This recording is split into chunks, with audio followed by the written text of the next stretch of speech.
I got to say, I'm starting to get pretty worried here that, we had Jeremy Grantham as sort of a old school kind of bearish type market commentator.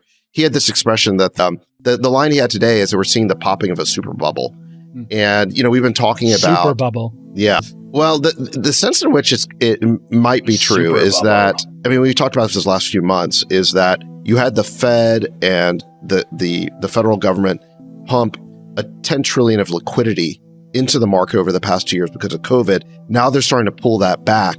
And there was, I think, a general asset inflation across asset classes. Certain types of assets clearly got more inflated than others. We've seen a huge correction in growth stocks. We've seen a huge correction in crypto. Basically, anything long dated, as the fear of interest rates increasing has gone up, they've massively corrected. But so the concern is that, with the losses we're seeing, and every day I keep seeing more red, that this could turn into a recession. Popping of bubbles is usually followed by recessions. So I think, the fortunes of the economy could turn really quickly here. We have had more activity and hedging than in any other period in recent memory, except the great financial crisis. Just to set the tone of where we are in terms of volatility in the capital markets. Mutual funds who don't short stocks, right? The multi-trillion-dollar mutual fund complex whose only job is to buy has been a net seller. Hasn't even started buying a single thing yet. We have an FOMC meeting that's going to happen next week where Jerome Powell and the Fed has to decide what to do in the face of incomplete data. It's not as if we've even stopped all of the purchasing of assets that we've been doing. We're still putting money into the system. I just want to be clear. We were debating when we stop the spigot. We're not even debating when we shrink our balance sheet as a country. So we are in a really complicated moment. And I think the risk is that there is an overreaction to incomplete data, and we plunge the US economy into a recession. And I just think that has to be really thoughtfully measured. And we've seen this in 2018-19. We're in the eighth, in my opinion, I think we're in the eighth inning of the tech drawdown. So Got it. If you're a high growth tech company, you've been smashed for 3 months in a row. As you said, Jason, we're off. Some stocks are off 50 to 80% of their highs. That's like .com era correction. Yes. It really is. That's crash. That's It really .com era is. crash occurred. Yes. If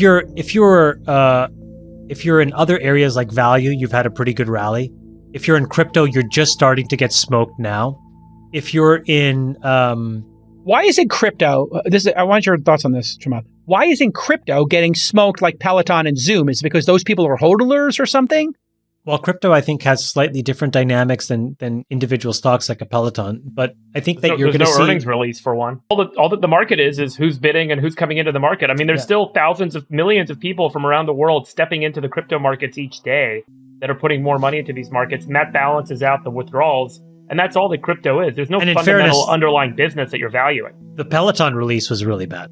Okay, really, it was very strange. Yeah, I think they overproduced. I don't think it was strange. It was just like we're just going to basically stop producing anything because all of our inventory will meet our demand for the foreseeable future. That's not a good statement if you're supposed to be a high growth. Okay, so if we're seeing business. 50 to 80% sacks, Gavin Baker had a tweet that said capital allocator.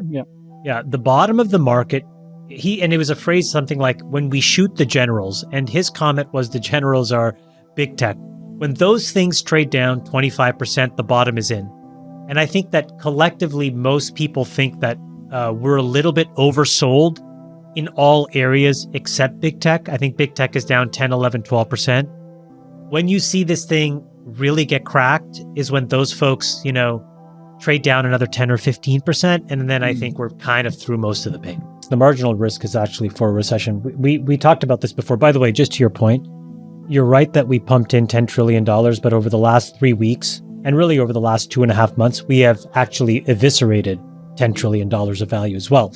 So if you want to measure it, we put 10 trillion of excess capital in, but we've now destroyed $10 trillion of equity. Destroyed it by lowering the prices or repricing stuff. Yeah, we've repriced equity, everything. Crypto. Crypto in the last couple of days has just been shellacked.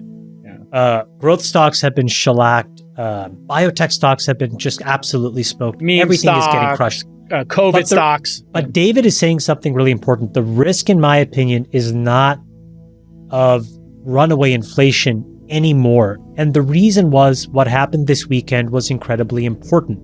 And we have seen this happen just a few years ago. So this weekend, China cut interest rates. Now, as we know, we are dealing in the United States with this issue of whether we should raise rates and by how much, because we're worried about inflation. Well, if you're cutting rates, it's because you're worried about the other problem, which is that the economy is basically turned over and you need to become more accommodating, right? You need to incentivize businesses to spend by lowering. By turned over, you mean it's slowed down. People are not building, companies not doing new projects. So you want to give them an incentive or maybe some catalyst. In 2018, here's exactly what happened. The setup was the Fed, everybody was worried about what the Fed was going to do on interest rates. The Fed was looking at China as the canary in the coal mine, the leading indicator of what we should do. And at the end of 2018, Jerome Powell decided to raise rates. And we raised rates. And then enter 2019, and the Chinese economy turned over. And we realized that their economy was not nearly as strong as we thought it would be.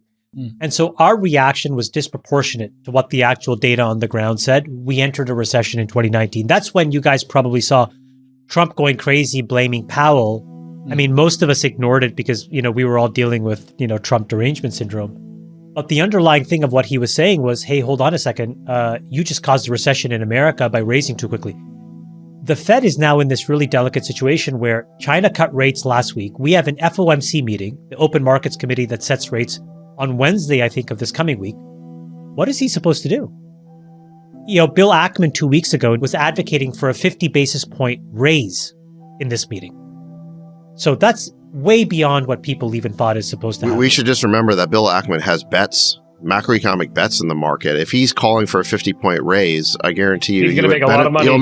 But my only point is the setup is a very complicated one for the Fed coming into this week. And the risk is to a recession, because if we overcorrect, and the leading indicators all around the world tell us that their economies are weak, then inflation may have actually been much more transitory than we thought. And right now we have to decide, because if we overcorrect, we're going to plunge the United States economy into a recession. Big tech, you have to remember, is basically the index. And in the last 10 or 20 years, you've never seen drawdowns more than 15 to 25%.